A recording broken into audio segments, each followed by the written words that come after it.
Hello दोस्तों, आज के वीडियो में हम लोग देखने वाले हैं अलैंगिक एवं लैंगिक जनन में अंतर।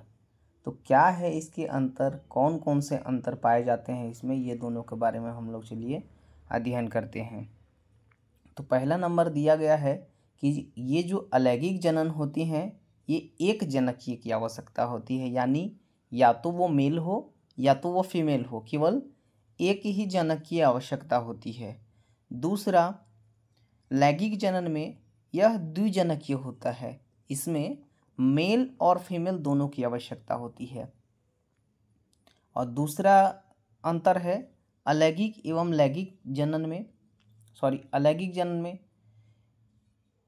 इसमें प्रजननांगों का निर्माण नहीं होता है। जो भी प्रजननांग होते हैं उसमें अलैंगिक जनन में इसका निर्माण नहीं होता है, जबकि ये जो लैंगिक जनन होते हैं उसमें प्रजननांग का निर्माण होता है।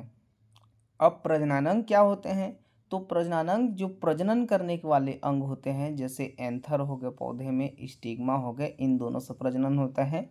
और ये तो पादप के हो गए, और जंतु के होंगे तो ये हो जाएंगे पुरुष और महिलाएं, मेल और फीमेल हो जाएंगे, ठीक है। और तीसरा यहाँ पर है ये जो अलैंगिक जनन होते हैं इसमें अर्धसूत्री विभाजन नहीं होता है। अलैंगिक जनन में क्या होते हैं, अर्धसूत्री विभाजन नहीं होता है, लेकिन लैंगिक जनन में अर्धसूत्री विभाजन बहुत आवश्यक होता है, यानी ये बहुत आवश्यक होता है। तो ये जो लैंगिक जनन होते हैं उसमें अर्धसूत्री विभाजन होता है। अब बात करते हैं चौथे नंबर का। तो यह प्रजनन तीव्र गति से होता है। ये जो अलैंगिक जनन होता है इसमें बहुत ज़्यादा समय की आवश्यकता नहीं होती है, ये बहुत जल्दी कंप्लीट हो जाता है। और इसके अपेक्षा जो लैंगिक जनन होते हैं यह धीमी गति से होते हैं।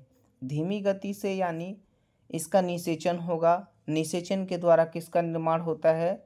जाइगोट का निर्माण होगा, ठीक है। ये जाइगोट का निर्माण होने के बाद शैशव अवस्था में आएगा, ठीक है। उसके बाद वो प्रसव से बाहर निकल जाता है। पांचवा नंबर, इस विधि में बहुत अधिक संख्या में संतति का जन्म होता है। ये जो अलैंगिक जनन होते हैं उससे बहुत अधिक संततियों का निर्माण हो जाता है, लेकिन लैंगिक जनन में बहुत कम संख्या में संततियों का निर्माण होता है, इतना ध्यान रखिएगा। ये जो 6 नंबर है, इस विधि में युग्मक निर्माण एवं संलयन नहीं होता है। अलैंगिक जनन में न तो युग्मक निर्माण होता है, न ही उसका संलयन होता है, लेकिन युग्मक निर्माण एवं संलयन आपका लैंगिक जनन दोनों में होता है।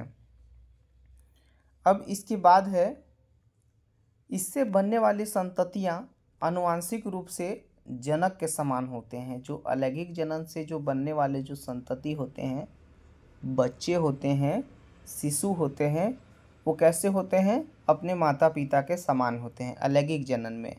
लेकिन लैंगिक जनन में इससे जो बनने वाले संततियां हैं आनुवांशिक रूप से ये जो जनक होते हैं उनके भिन्न होते हैं। माता पिता के कैरेक्टर से 75% और 25% के कैरेक्टर आते हैं।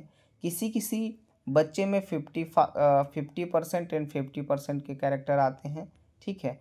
तो ये जब 50% के कैरेक्टर आएंगे तो जाहिर सी बात है कि वो भिन्न होंगे। थैंक यू दोस्तों।